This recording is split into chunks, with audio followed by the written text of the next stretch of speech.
Hey, what's going on, everyone? My name is Casey. This is a Monday 5:30 mindfulness meditation half hour. Monday night 5:30 mindfulness meditation half hour. It's dark outside. I say this every year, but it never ceases to surprise me just the level of change that I feel at this the change of the season, the change of the time. Um, we lost an hour, I guess. About a week ago or something. And I just really feel it, my body and my mind. There's a notable shift where I feel more tired. I get a little bit more anxious. And I think it's just because the days are getting shorter and the nights are getting longer and it's getting colder and we're heading into winter time. And a long time ago, I was diagnosed with SAD, or seasonal affective disorder. So we had a sun lamp in the room, and growing up, I kind of understood even then that not everybody deals with the changes of season in the way that I did, and of course, my mom struggled with that as well. So, oftentimes, if you have a predisposition towards depression or things like that, this time of year can actually hit a little harder than it does for people who may not even really notice the change or may even look forward to it. So, all that is to say that I'm staying very mindful as to how I'm feeling, what I'm thinking, what I'm doing, and just making sure that everything is translating into a kind of mindful existence that serves me, even if I do feel anxious. I can sit with that. It's not necessarily reflective of a reality. Just because I feel a particular way doesn't mean that that is how things are. And I really take solace in that. I really take comfort in that. I really take refuge in that. And one of the reasons why I'm so comfortable at this point sitting with some of these emotions that I used to have a very difficult dynamic with is through the practice of meditation. I've deepened my understanding of how these emotions work, how they feel, how they kind of operate. And while I cannot change the emotions themselves, what I am able to change or control is my behavior, my interaction with my, um, I guess, interdependence with these emotions, because they're going to be there whether or not I want them to be. Oftentimes I don't, but that doesn't really matter. Whether or not you want them there, they're going to be there for either a short amount of time or what may feel like a long time, but they will change. And that kind of remembering, that kind of coming back to our breath and allowing things to be as they are, that is the power and the understanding of meditation, the letting go of feeling the need to control how we're feeling, what we're thinking, the experience that we're having. The more we let go, the more we receive. And that is one of the major insights that we gain through meditation and mindfulness. The other day, something very interesting happened. I was having a very busy day. I had come home and I had been grocery shopping at multiple stores, and I had an appointment, like a video appointment. And I only had a few minutes prior to the appointment. I had to put all these groceries away in the kitchen, and I had to do the dishes, and I had to take the trash out. And as I was putting everything away, I noticed just how much an autopilot I was as I was doing this, just going around the kitchen, putting everything everywhere. And it was so much movement and so much coordination needed. I was opening cabinets, I was closing this, I was taking this out, I was moving this stuff, I was, throwing stuff away and that. And I thought, wow, this is actually pretty remarkable how I'm able to do all this without thinking about any of it, because I've lived in this house for a long time now. And putting away groceries has just become part of the routine that I do. But what I started to do was connect with my breath and really connect with my body, really kind of step into that mindfulness mode. And in doing that, it was really amazing, because I thought of my grandmother who had had multiple strokes, and something as seemingly simple as opening a cupboard door, or moving things around in the fridge to make room for a new um, jug of orange juice or something. These are things that she no longer was able to do while she was alive. I mean, strokes deprive you of so much of your physical autonomy, and that can really that can really take its toll on you emotionally and mentally as well. And so as I was moving around this small space in the kitchen, just putting things everywhere, I checked in, I zoomed in, I reconnected with myself. And I was almost just like along for the ride all of a sudden. I thought, wow, I don't need to really think about doing this stuff, but I can check in and um, notice how it feels. I can be along for this experience instead of just having my mind be elsewhere while I put the groceries away. And the same thing was with the dishes. As I was doing the dishes, there's so many sensory perceptions that are involved in that. You get the sound of the water and the dishes, you get the scent of the soap, you get the visual aspect, of course, the audio aspect. There's so much there. It can actually be a very rich meditative experience to do the dishes. And the same sort of thing, I was amazed in the moment at the amount of coordination it took to be able to clean a glass, to be able to put things away without dropping them or whatever. And it allowed me to really appreciate just how well my body works in these very mundane situations, which was no longer mundane because I checked in. I thought, wow, it almost feels like I'm on a roller coaster or something. My body's just moving and I don't even need to focus on it. It's already doing it. But by becoming the witnessing presence or the watcher of these moments, it gave me a much deeper appreciation of not only these experiences that would normally be overlooked, but also the physical and physiological capacity that I have in order to be able to do these things. And when I was taking the trash out, I was unlocking the door, putting the trash away, coming back, locking the door. And I thought, even something as simple as locking the door, I would never think about it. But just being able to do that, these little things. In yoga, I often say the subtleties of the pose are where much of the experience lies. It's the little things in the pose that we change, which in turn helps to change the entire experience. It can give us a completely different perspective just by changing a single aspect of the pose, because there's a kind of ripple effect there that changes many other aspects of the experience.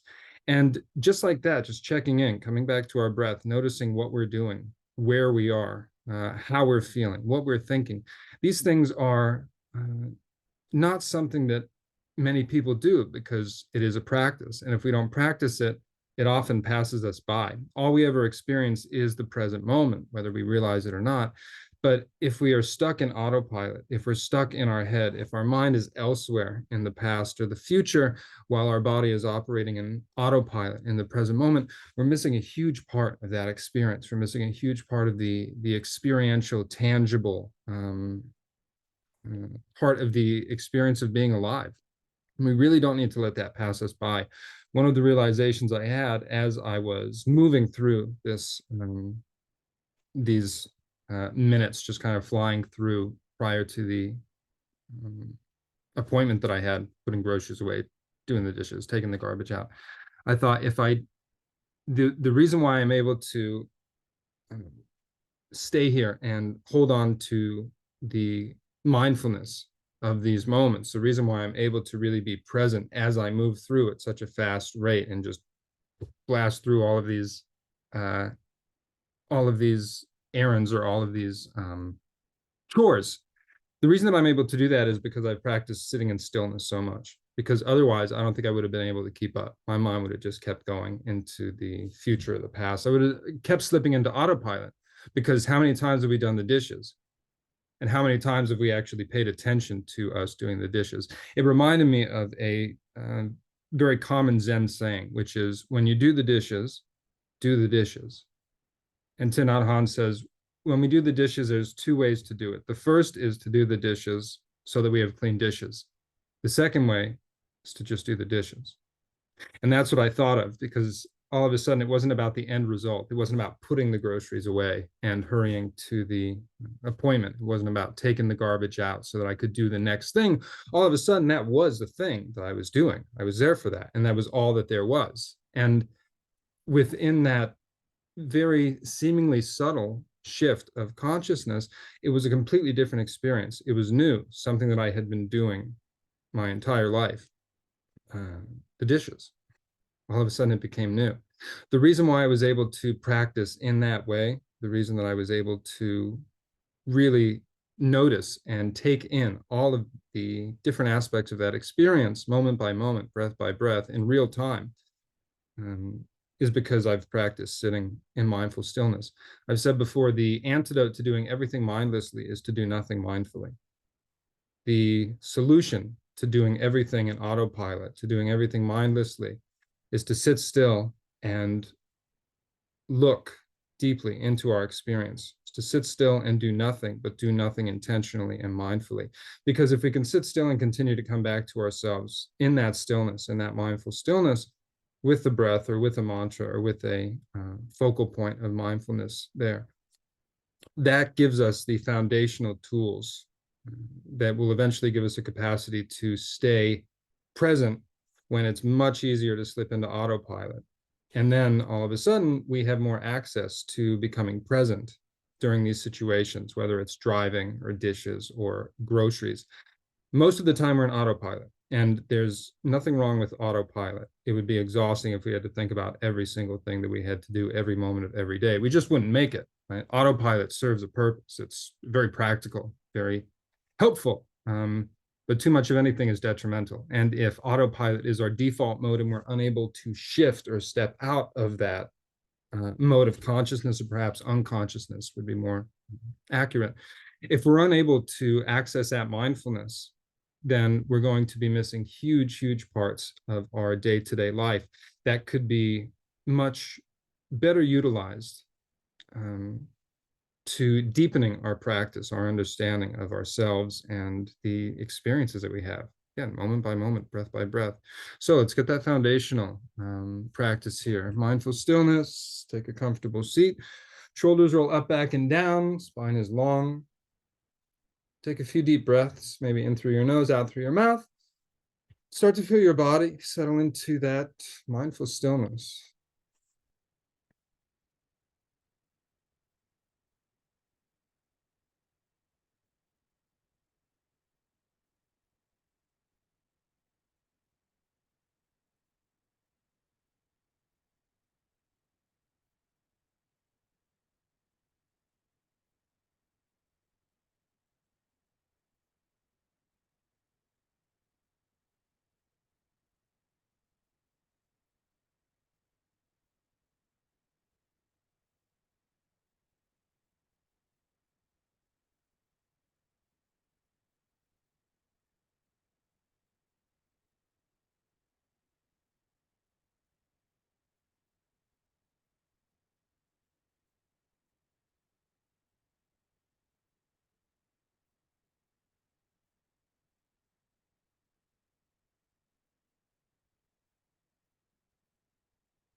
Take a few deep breaths.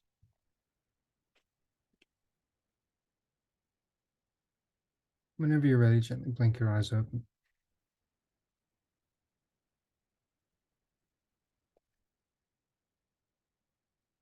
I want to stress that the reason behind meditation is not to somehow banish or eliminate autopilot. That's not what we're going for. Autopilot is an excellent, excellent, uh, and necessary part of the human experience.